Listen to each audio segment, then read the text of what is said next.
today's speakers are Ludek Sefc, who is the head of the Center for Advanced Preclinical Imaging at the First Faculty of Medicine in Prague. His research is focused on experimental hematology, stem cell research,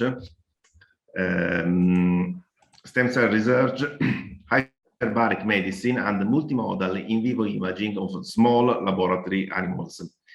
He participates on the development of new in vivo imaging devices, for instance, a single-layer Compton camera for CT, SPECT, and PET imaging. And his talk is entitled Introduction to the Center for Advanced Preclinical Imaging in Prague. In the second part of today's virtual pub, Vít Herynek, I hope my pronunciation is acceptable, will talk about the principal, application, and the limitation of magnetic particle imaging. Vít Herynek is also working at the Center for Advanced Preclinical Imaging and at the Institute for Clinical and Experimental Medicine, Department of Radiodiagnostic and Interventional Radiology in Prague. He has a background in biophysics and chemical physics with focus on magnetic resonance spectroscopy and imaging.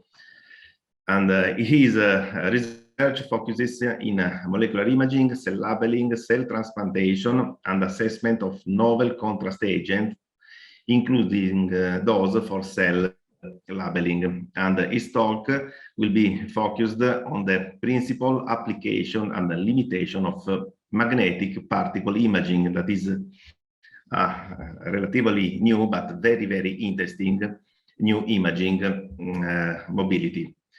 So please, Ludek, the floor is yours. So hi everybody. Thanks for the opportunity to introduce to our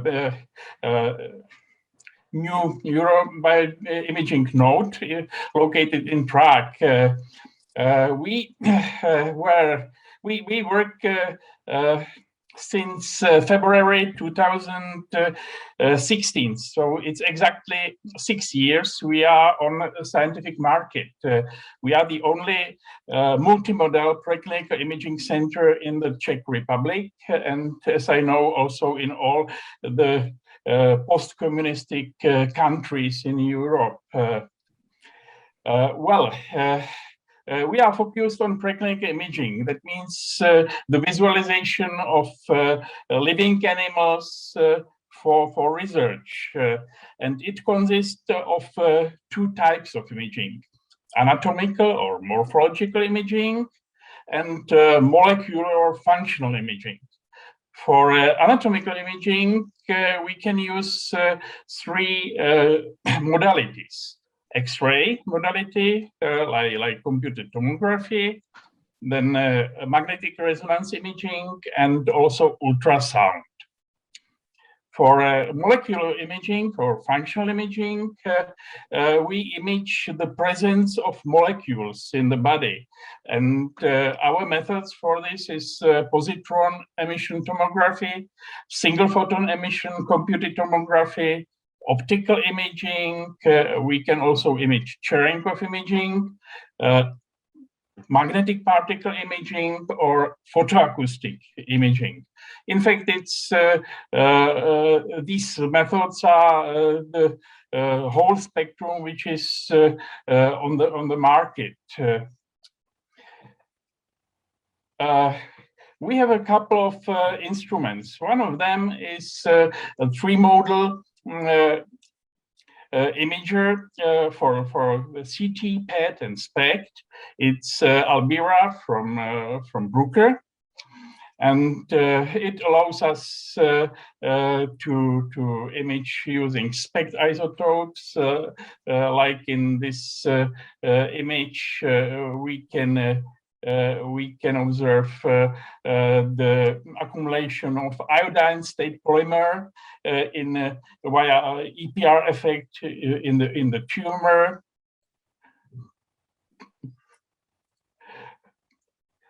Here is example of PET imaging using 64 copper stained high molecular polymer, which is orally administered, and it is so high that it's not absorbed and can serve as a chelator for unwanted metals in the food.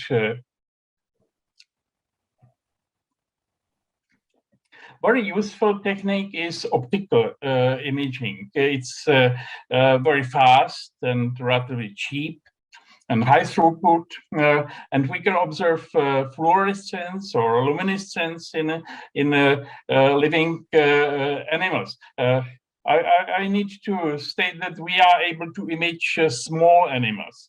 Most of our experiments is on mice, but we also work on rats, and in fact, in some cases, we can image a little bit bigger animal, but mostly we are limited to mice and rats. With fluorescence, we add a fluorescent marker in the body, and we can look for its localization. It's a reliable method with quite high sensitivity, but it has also some limitations.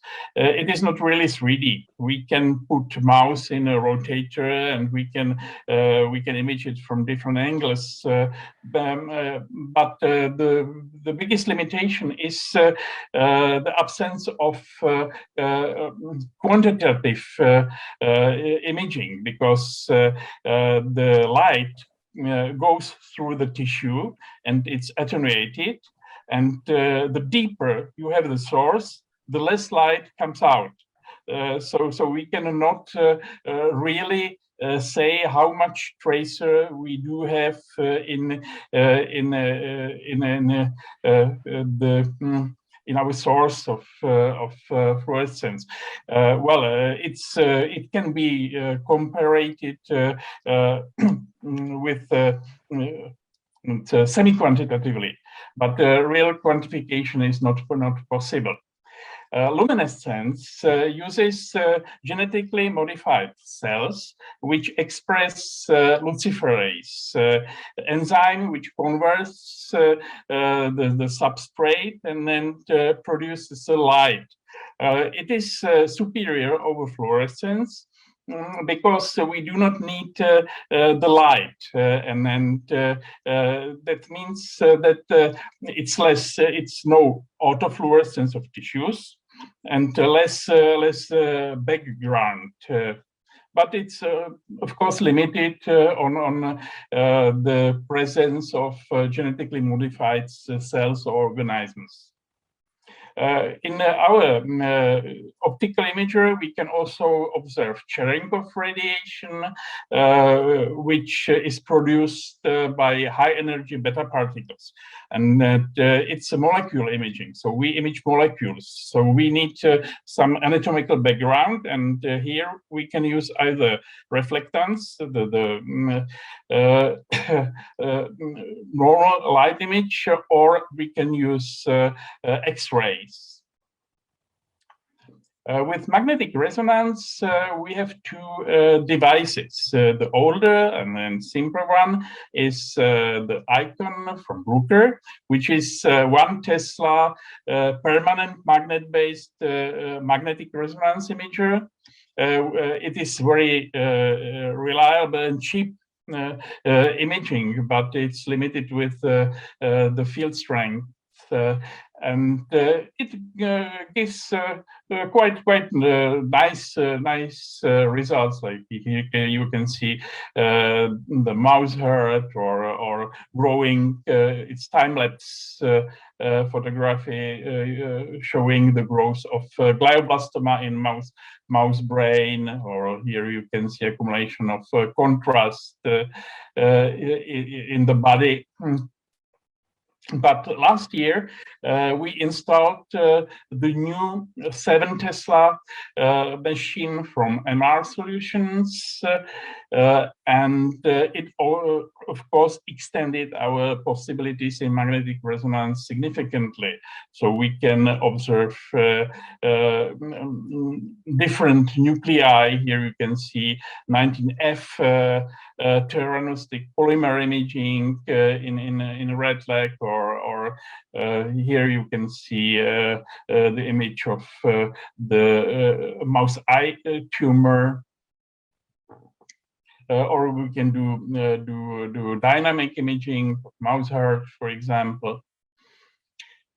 Another chapter is magnetic particle imaging. Vít will have a separate talk about it after me, so I will not go to any details now. Very important instrument for us is high frequency ultrasound, which is equipped with a photoacoustic module. It's a Vivo Laser X from Visualsonics, from the Fujifilm group, and in fact, it's our most potent molecular imaging device, because it has superior resolution. Even anatomical resolution with high frequency ultrasound is higher compared to CT or magnetic resonance. We can go down to 30 micrometers with 70 megahertz probe. It's limited with the depth. The higher frequency you use, the less depth you see. So these 30 microns, we can image, let's say, to 10, maximum 15 millimeters depth, which is reliable for mouse. It's worse for human. We have the full accessories for the device. We use 4 transducers with different frequencies. We can use B and M modes, 3D, and also time 4D modes. We have full cardiology software. For those who do not know the principle of photoacoustics, it's in fact the converting of light into the sound. We use a pulse laser, which lights into the tissue, and when it hits the photoacoustic contrast agent, it excites it. And there occurs so-called thermal expansion, and it produces a pressure wave, which can be captured by ultrasound probe. So we send light to the tissue and hear what goes in. With photoacoustics, we can look at oxygen saturation. We can observe the total hemoglobin, and we can use it also as a normal molecular imaging device when we apply the contrast agents, which has photoacoustic properties, and we can look where they accumulate, and we can observe them with very high resolution. The resolution for molecular imaging with photoacoustics is around 50 microns. And if you compare it with the resolution of TET or magnetic particle imaging or optical imaging, there are resolutions around 1 millimeters. So it's really very potent methods, of course, limited with the depth of penetration. Photoacoustic contrast agents are either endogenous or exogenous. Endogenous, it's, for example, hemoglobin. And we can observe oxyhemoglobin and distinguish it from deoxyhemoglobin.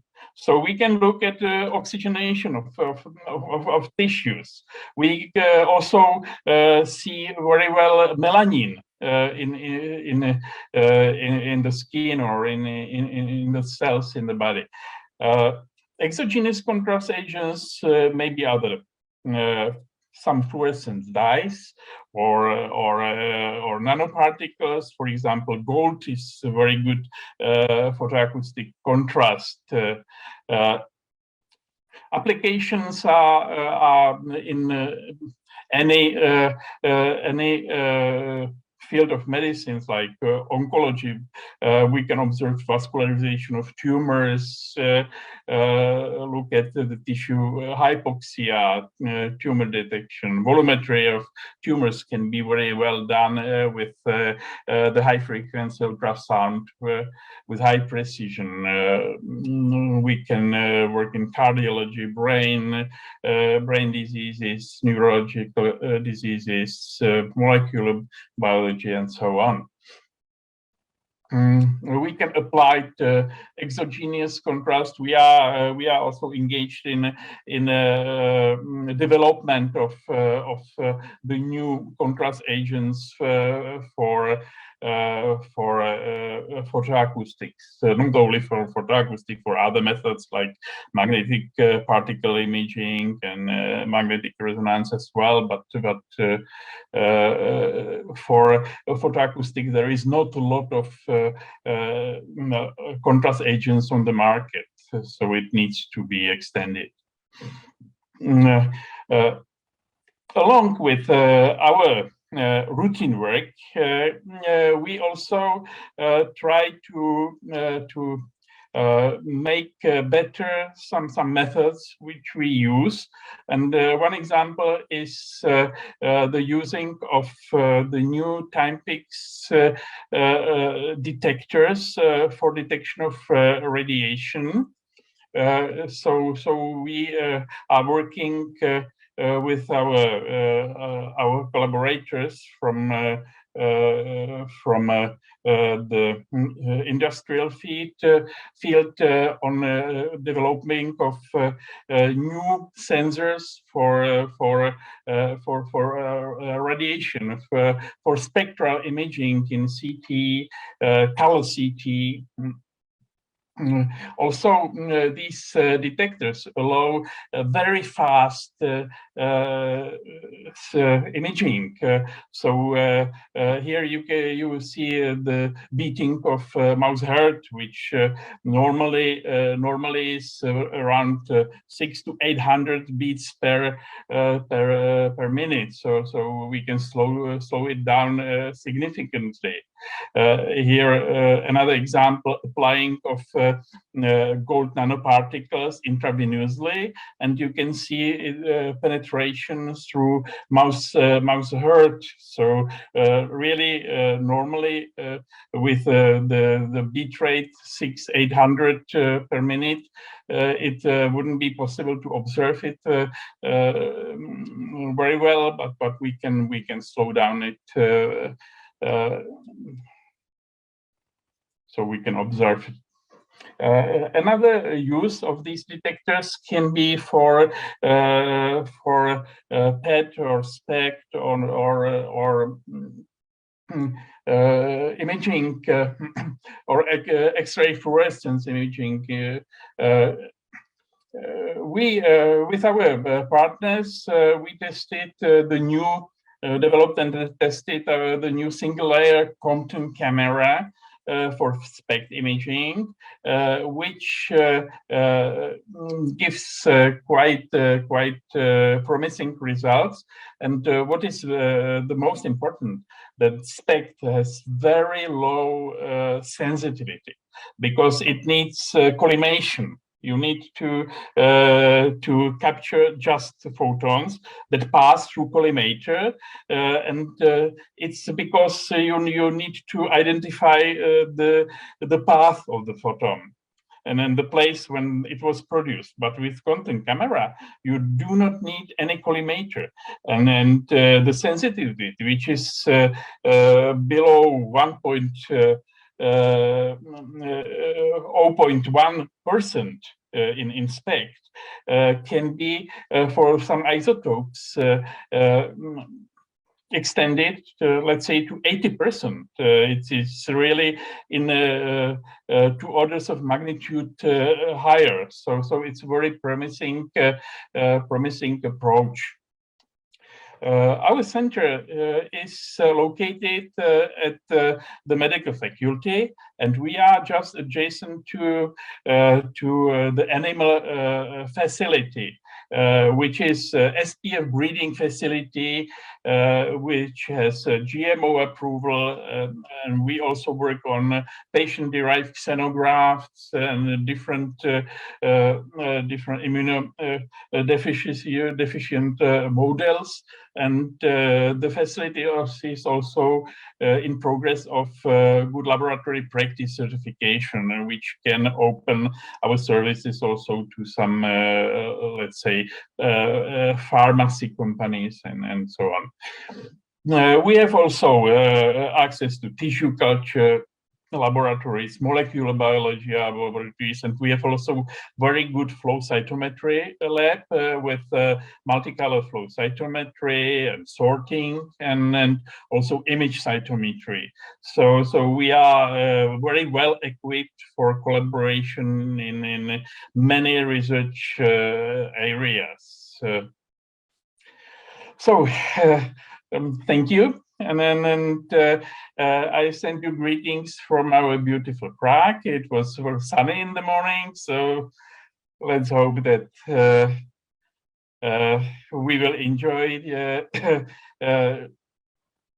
better times, and you are all invited to come to us and to collaborate with us. Thank you.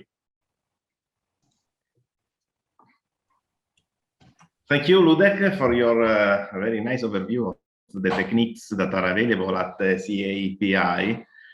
And it's now time to hand over to Vít Herynek for the talk about magnetic particle imaging. Okay, thank you for introduction. I hope you can see now my presentation. Yes, perfectly. Is it okay? Perfect. So, as was mentioned before, I will speak about magnetic particle imaging, mainly about the principles of this rather novel method. Magnetic particle imaging, it's a novel tomographic method. It uses magnetic fields, no ionizing radiation, it's non-invasive. But compared, for example, to MRI, it requires a tracer. It produces no native images, so there's no anatomical information or direct anatomical information, and therefore it requires colocalization with another imaging methods, which luckily we have available in our lab. And as a tracer, superparamagnetic particles are used. So just brief history. First MPI image was produced in 2001. 4 years later was published a paper about tomographic imaging using nonlinear response of magnetic particles. This is the first image which was published. And 3 years later, in 2008, and the same authors published a method how to do scanning really fast and usable in preclinical imaging. So at the beginning, I will do a small detour to physics just to remind you the difference between paramagnetism and superparamagnetism. Paramagnetic substances, we can imagine them as a bunch of dipoles which are randomly oriented in zero external magnetic field, but once we place them into the magnetic field, they orient themselves along the field. But when we switch off the external field, they are again randomly oriented.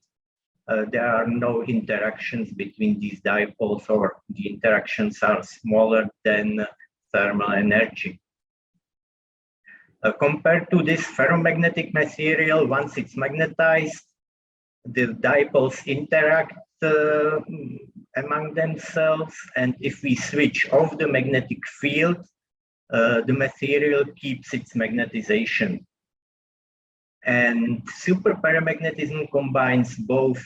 There are small ferromagnetic particles, but they are really very small, and in magnetic field, either whole magnetic moment or whole particle orients along the magnetic field. This is why the response to the external magnetic field is much steeper than in case of standard paramagnetic substances.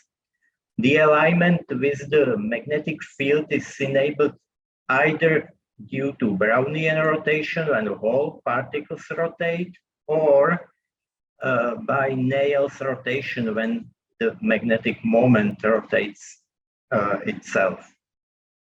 Both are very important for magnetic particle imaging.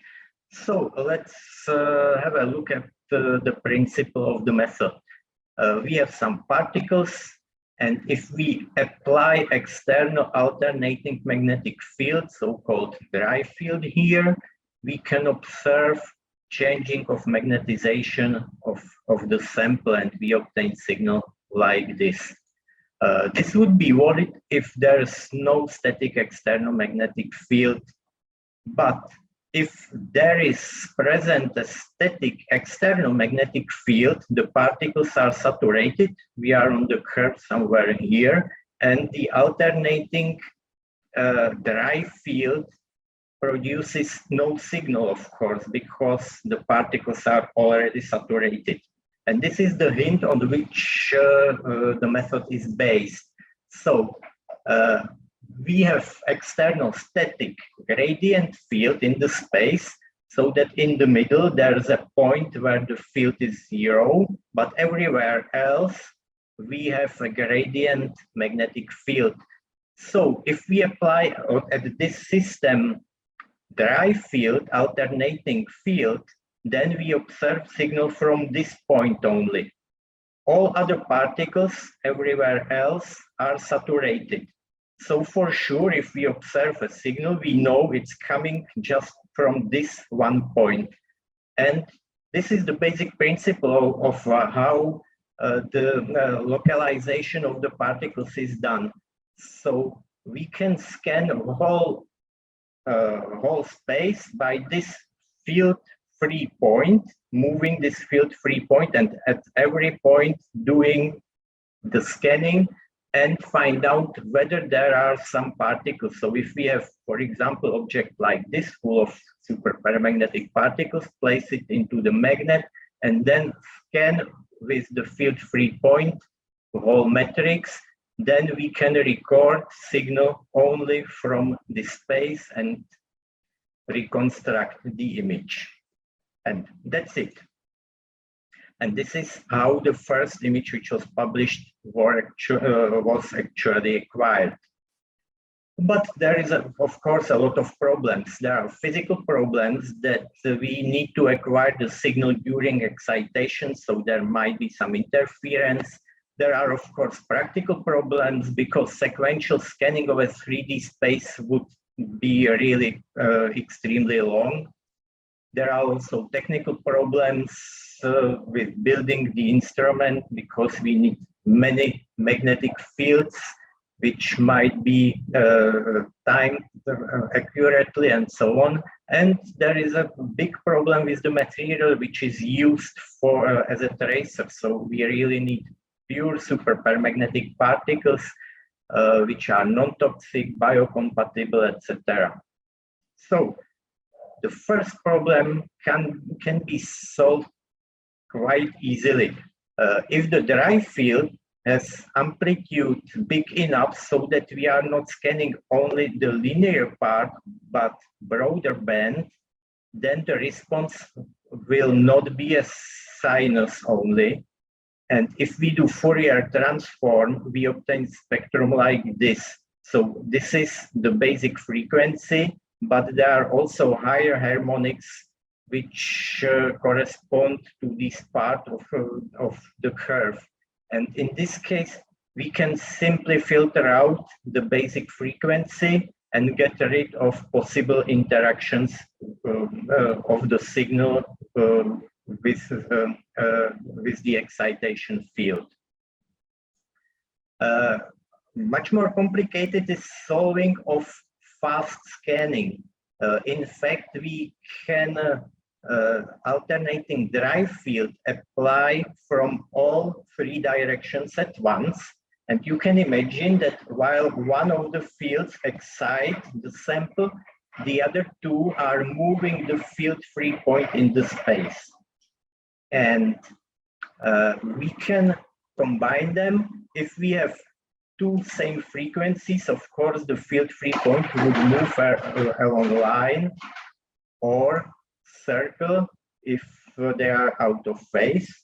But if there are different frequencies, we can obtain much more complicated so-called Lissajous trajectory.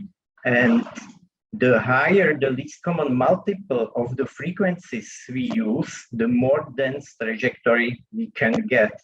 Therefore, we need high frequencies which are close together and obtain trajectory which scans with sufficient density whole either plane or, if it is in 3D, whole volume. So in our machine, the virtual frequency of 2.5 megahertz is used to define the frequencies of the drive field as dispersions. And for 2D trajectory, we get something like this. So this is the matrix which we actually scan. For 3D, it looks like this. A great advantage of this approach is that we can scan the whole volume within 20 milliseconds. So it's really very fast. But it brings one big problem, and this is how to decode this signal, because we have an unknown sample. We apply drive fields, we measure the signal along very complicated Lissajous trajectory and obtain a signal which we don't know how to decode it. And if I say that we don't know it, I mean it. We really don't know how to directly decode this signal. Therefore, there's a possibility to do calibration. We take a known sample, place it into each place consecutively in the space, and for each of the space we measure along the same trajectory its spectrum. So we know how the spectrum looks like if there are some particles at the given place. This calibration takes really a long time, but we need to do it only once. Once we have this calibration, then we take an unknown sample, measure the spectrum, and then we are looking for linear combination of this calibration data to evaluate the distribution of the tracer in the space. So this is the method which is used for very fast scanning of using this method. What is important, the sample which we measure should contain the same particles as were used for calibration. So if we have a new tracer, then we need to repeat also the calibration, of course. Gradients or selection field and alternating drive field determine the scanning volume. This is clear, but just to illustrate what it means, these are the maximum values which we can use at our machine, and it gives us quite small field of view. So if we want a volume which would cover whole mouse, we need to decrease the gradients. And of course, lower gradients means that besides increasing the scanning volume, it also decreases the spatial resolution, because there will be smaller differences between 2 points just sitting besides themselves. And of course, also the Lissajous trajectory is still the same. So if we increase the field of view, the trajectory just expands, but the data have the same size, so their density is lower. There are other possibilities how to enlarge the scanning volume. We can use so-called table move method when we shift the scanned sample and acquire a sequence of images which we can then merge into one. So we scan once, then move the object, obtain another part of the image, and so on. And then we can use, for example, this photograph as a background for it. Or we can use focus fields, which are another set of magnetic fields which just shift the whole field of view, the whole scanning volume in the space. So here is an example on a phantom. There are 3 tubes filled with the tracer, and this is a reconstruction which was acquired from 8 separate volumes obtained by using the focus field method. So we can get reasonable resolution at this field of view, which is just perfect for scanning of a whole mouse. Regarding the contrast agents which are used, these are nanoparticles, usually iron oxide nanocrystals are used. They need to be coated by either sugars or polymers or inorganic compounds like silica. But what is very important, that physical properties define image quality, so you cannot take just any particles. First is that we need fast relaxation of the particles, because the reorientation in the alternating magnetic field is a dynamic process, and the speed of the response is very important. If the speed of reorientation is not sufficient, then of course we observe hysteresis, and it creates ambiguity in the obtained signals. So we need particles with fast relaxations. Here is an example. These particles have fast Néel and Brownian relaxations. These particles have slow Néel relaxation, but at least fast Brownian relaxation. You can see that some signal we can see, but with very low signal to noise. And when we put them into environment where they cannot rotate, so also Brownian relaxation is very slow, then we obtain no signal at all. Interestingly, size is also very important, because the bigger the particles we have, the higher resolution we can get. And this is due to the fact that big particles have much more steeper response to the magnetic field. Therefore, small particles, we would obtain only linear signal, which, as I mentioned before, is not sufficient. Here is a table which shows that particles below 10 nanometers are unusable. On the other hand, this is a theoretical table calculated for only the first harmonics. If we use higher harmonics and detect them, they can improve the resolution. Therefore, even 10 nanometer or smaller particles are sufficient for MPI. So, size is important. Particles should be big enough for spatial resolution and small enough for reasonably fast particle relaxation. And of course, the size should comply also with